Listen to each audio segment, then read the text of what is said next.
જેવા કંઈક બટેકા છે, 10 રૂપિયાના બટેકા, એટલે કે સમજો ને 50 રૂપિયાના બટેકા.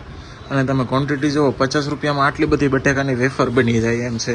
બીજું કાંઈ જ નથી કર્યું અમે. બટેકાની છાલ ઉતારી છે, એના પછી બટેકાની ચિપ્સ બનાવી છે, અને 2 થી 3 પાણીએ ધોયા છે, અને પાછા પાણીમાં પલાળી દીધા છે. બસ આને સ્ટીમ કરવાના છે, એના પછી પંખા નીચે સૂકવી દેવાના છે ને તાજો માલ. આમ એ જ કહું ને, વેચાથી લેવા જાય તો કેટલી મોંઘી પડે. એના કરતાં આમ જવો ઘરે બનાવી નાખાય. 50 રૂપિયામાં તમને શું મળે કયો મને આજે?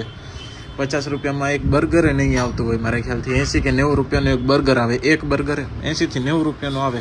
અને વિચાર કરો, 50 રૂપિયામાં તમારે આટલી બધી જો વેફર બની જતી હોય, શું ખોટું છે? બસ જો આ રીતે ઓઢની નાખી દીધી છે. અહીંયા સ્ટીમ થઈ ગયા છે થોડા ઘણા, હજી આટલા હજી બાકી છે.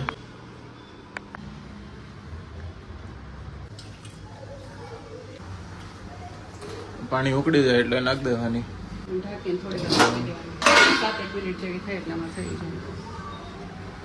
અમારી પાસે તો કઈ ગેસના બાટલા છે જ, અમારે કઈ એવો પ્રોબ્લેમ નથી આવ્યો.